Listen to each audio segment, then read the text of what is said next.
Is your sales department following up on leads? Joe and Joe talk about how sales and marketing can work together to find customers. Welcome. Today we're going to talk about your sales department and how to get a good handle on, are they providing leads? We talked last week about marketing providing leads, and marketing can send leads to your website, to your phone, to your front door, in various fashions. They fill out a contact form we talked about. Sure. They come to the website, they visit the website. We should be able to track that using a third-party app and having sales follow up on that. We talk about clicking on an email and knowing and monitoring that this person clicked an email, we need to follow up with them. Right. So we know the marketing side of the leads. Now we're talking about the sales department. Are they developing leads? Not necessarily talk about are they closing them or what they're doing with them, but what are they doing to on their end to bring leads in? Sure. A sales team still has to prospect. That is a number one function of a salesperson or a sales rep. Their job is to reach out, find new customers, right? Get to the real business decision maker, create a business case, present and close. But a significant portion of their day has to be in prospecting. Yeah. And there's just a handful of ways to do that. It can be face-to-face, going out and seeing a customer.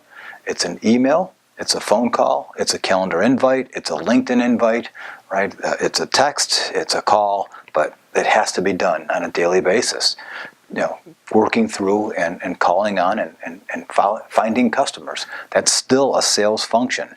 And because you've integrated marketing and sales and now you've got a marketing organization or you've got a good organization like WebSurge bringing leads in, it doesn't relieve the sales team of generating leads also. You can never have enough leads. Right. So here's a curveball. I mean, this is a curveball question. All right. I'm going to throw myself under the bus with it first.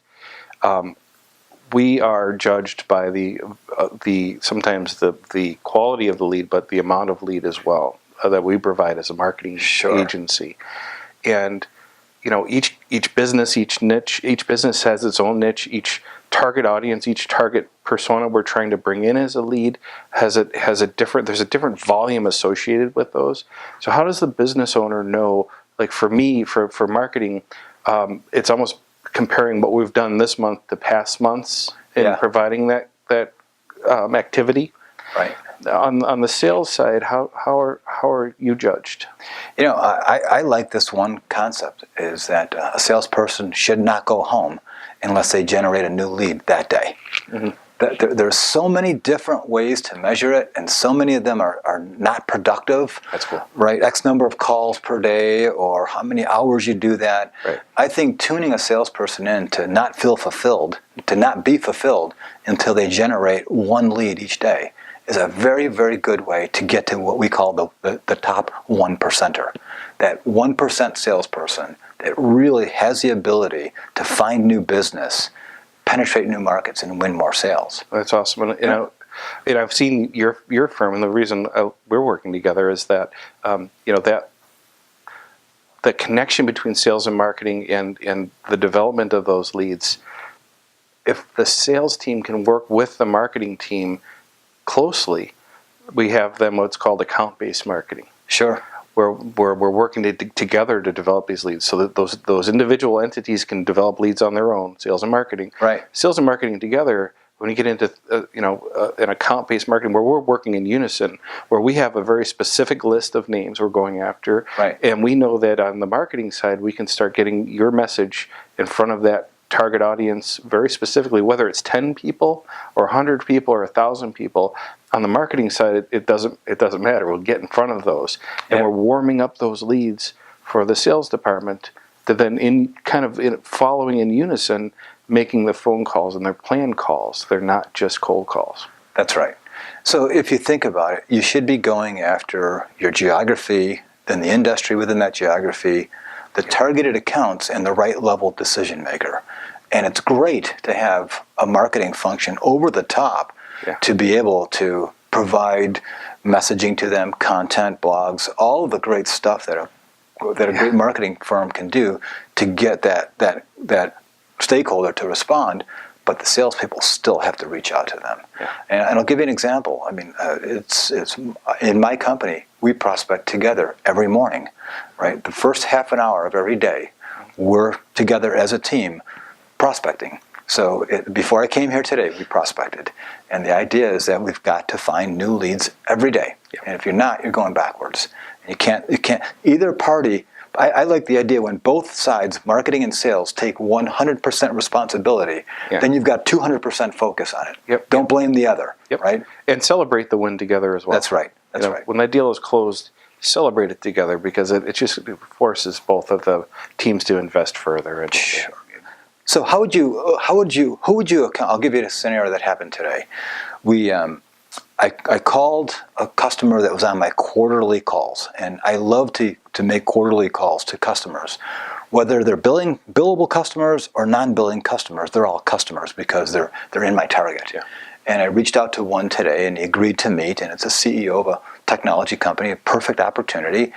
And he mentioned that he apologized for not being able to come to our conference, and he mentioned that he saw a video of the conference. Is that a marketing-generated lead or a sales-generated lead? Right? Who generated that lead? Well, it's interesting because you started the conversation with a phone call. Right. But did marketing get that video in front of them in the meantime? Let's agree on one thing. Who cares? Right? Absolutely. Let's not worry about who cares. Let's get both air cover and ground cover together and get leads together. And because it's very difficult to trail back on whether they saw something in a blog, in an ad, in a marketing outreach, or whether that happened through a phone call. I think too much time is spent on deciding who did it and where it came from, instead of really focusing on keeping the teams together and making both sides responsible for lead generation. Now, earlier in a separate conversation, you had mentioned you have a program you're getting ready to launch or roll out in a beta state right now to help support sales teams in their performance. Do you want to talk a little bit about that? I'd love to, sure. So we do a very extensive sales training class called Advanced B2B Consultative Selling. And it's a great class. And people put their 30-day plan together, and when they leave, all is great. 30 days later, it's not all as great, right? So some of that goes away. This platform that we're using embeds into their iPhone, and as they're making phone calls, it is able to detect whether or not they're using the new messaging, whether or not they're asking the right questions, are they actually using their training or not, and it auto-generates a report back to me and to the CEO of the company. So we're able to really see, is the training being used? And then on top of that, I can provide weekly snippets, videos, sales training videos, and then monthly exams. So it's a way to continuously keep training happening.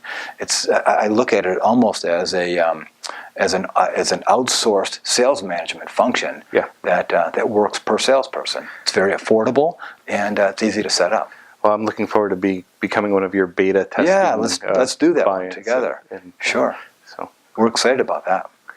Well, thanks for asking. Thank you. You bet.